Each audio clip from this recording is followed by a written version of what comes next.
alam semesta tidak pernah menjanjikan keselamatan. Seringkali, keindahan yang paling absolut adalah selubung bagi kengerian yang paling sistemik.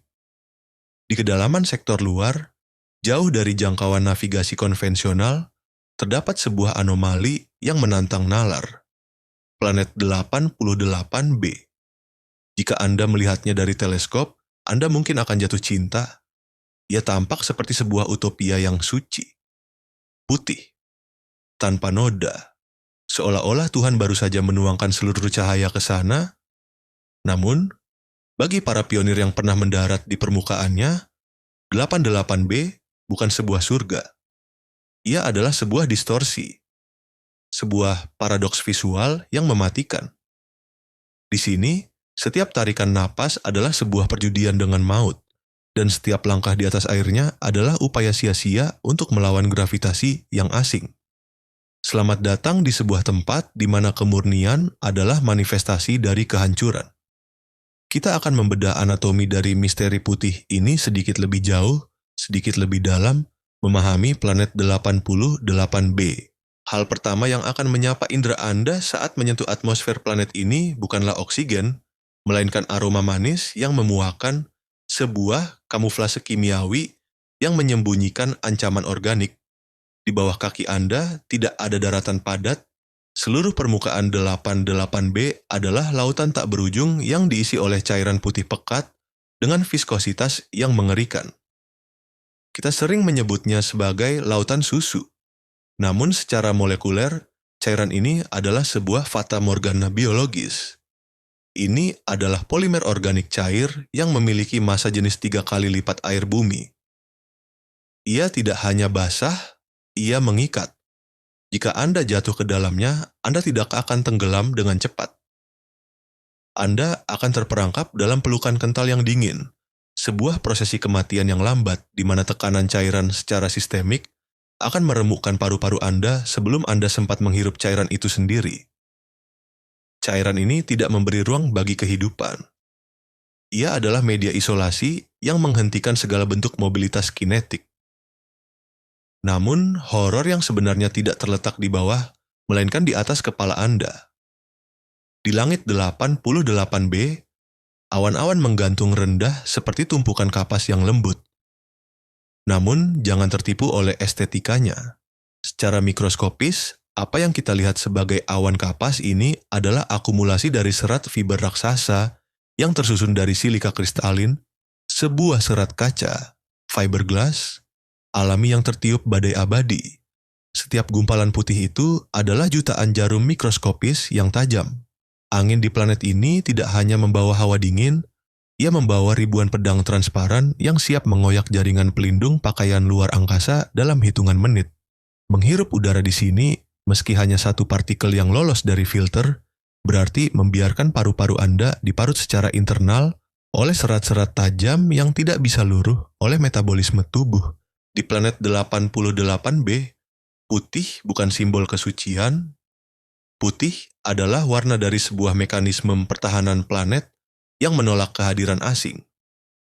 Lautan yang mengikat dan langit yang mengoyak. Ini adalah sebuah ekosistem yang dirancang untuk menghancurkan apapun yang mencoba mengusik kesunyiannya. Pertanyaannya sekarang, apakah ini sebuah kebetulan evolusi kosmik? Ataukah sebuah desain yang sengaja dibuat untuk menyembunyikan sesuatu di balik lapisan putih yang mematikan tersebut? Pada tahun 2084, sebuah ambisi yang dibungkus dengan nama Helios mencoba menjinakkan anomali ini. Ekspedisi Helios bukan sekadar misi riset. Ia adalah manifestasi dari kesombongan manusia yang merasa telah menaklukkan hukum fisika. Mereka mendarat di belahan utara 88b, terpikat oleh pantulan cahaya di atas lautan yang mereka kira adalah kristal energi berharga. Namun, saat kaki-kaki hidrolik pesawat menyentuh permukaan, realitas segera menghancurkan ekspektasi. Cairan putih pekat itu mulai merayap naik, merembes ke dalam ventilasi mesin dengan sifat adesi yang tidak masuk akal. Dalam hitungan jam, Helios bukan lagi kapal penjelajah, melainkan sebuah monumen besi yang terperangkap dalam lem biologis raksasa. Peralatan sensor mereka, yang dirancang untuk suhu ekstrim dan tekanan tinggi gagal total menghadapi viskositas sistemik planet ini. Namun, kerusakan mekanis hanyalah awal dari penderitaan. Musuh yang lebih berbahaya adalah apa yang tidak bisa mereka dengar. 88B memiliki atmosfer yang begitu padat dan homogen sehingga ia menyerap segala bentuk getaran suara.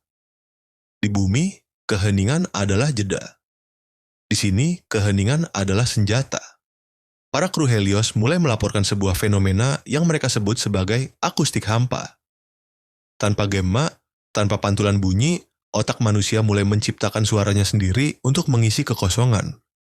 Halusinasi auditori mulai menggerogoti stabilitas mental mereka.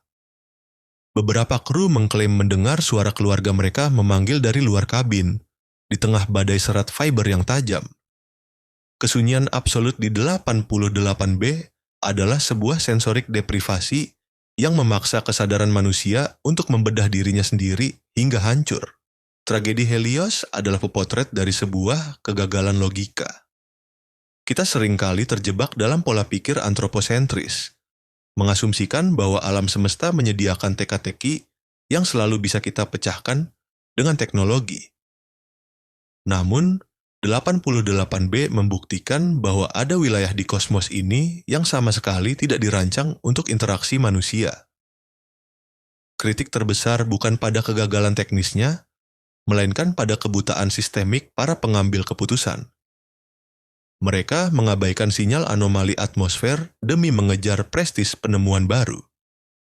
Dalam narasi pembangunan antariksa, nyawa para penjelajah Helios seringkali diredam dalam laporan tahunan sebagai risiko yang dapat diterima atau biaya eksplorasi. Ada sebuah kecenderungan yang memuakan di mana kemajuan diukur dari seberapa banyak kilometer yang kita tempuh, bukan dari seberapa bijak kita mengenali batasan. Planet ini tidak pernah menyerang Helios. Planet ini hanya ada dengan segala sifat kimianya yang destruktif.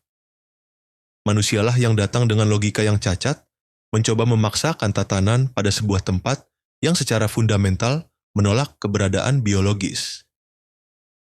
Ini adalah paradoks penaklukan. Semakin keras kita mencoba mendominasi alam yang asing, semakin jelas terlihat betapa rapuhnya eksistensi kita. 88B tetap putih, tetap murni, dan tetap mematikan. Ia tidak butuh penjelas, ia tidak butuh nama, dan ia pasti tidak butuh kita. Kematian kru Helios adalah bukti bahwa di hadapan keindahan yang absolut, logika manusia hanyalah sebuah rapalan doa yang tidak memiliki kekuatan apapun. Setelah kegagalan Helios, Federasi Galaksi tidak lagi melihat 88B sebagai aset. Melalui dekrit darurat nomor 90 Alpha, planet ini resmi dinyatakan sebagai zona eksklusi absolut. Seluruh jalur navigasi yang melewati radius 1 parsek dari orbitnya dihapus secara sistemik. Alasan resminya adalah keselamatan navigasi, namun di balik layar birokrasi alasannya jauh lebih gelap. Mereka menyadari bahwa 88B adalah sebuah anomali evolusioner yang tidak bisa dijinakkan. Larangan ini bukan sekadar tindakan preventif terhadap kehilangan nyawa. Federasi memahami sebuah kebenaran pahit bahwa kehadiran manusia di sana hanyalah sebuah kontaminasi. Eksperimen laboratorium menunjukkan bahwa sisa-sisa organik dari kru yang tewas mulai bereaksi dengan cairan kental planet tersebut, menciptakan bentuk pertumbuhan baru yang cacat dan mengerikan.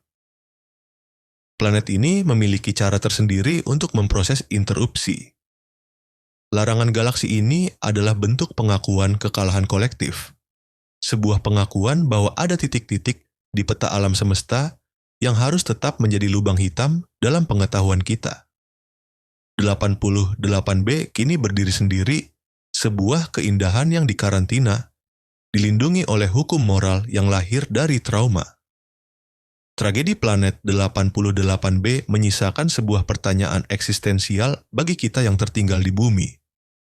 Mengapa kita begitu terobsesi untuk menyentuh segala sesuatu yang berkilau? Mengapa keindahan selalu kita artikan sebagai undangan untuk memiliki, menduduki, dan akhirnya Menghancurkan? Mungkin alam semesta menciptakan 88B bukan sebagai destinasi, melainkan sebagai pengingat. Sebuah pengingat bahwa ada jenis keindahan yang hanya bisa bertahan jika kita tetap berada di kejauhan. Sebuah kemurnian yang akan segera busuk begitu ia bersentuhan dengan ambisi. Kita harus belajar untuk melihat tanpa menyentuh, mengagumi tanpa menguasai. 88B tetap di sana. Berputar dalam kesunyian yang absolut, dibalut lautan susu yang kental, dan badai serat kaca yang mematikan. Ia tidak butuh validasi kita. Ia tidak butuh nama kita di atas plakat beton. Karena pada akhirnya, di hadapan kosmos yang luas ini, kitalah yang membutuhkan planet itu untuk tetap menjadi misteri. Sebab, jika semua rahasia telah terungkap, apalagi yang tersisa dari kemanusiaan kita?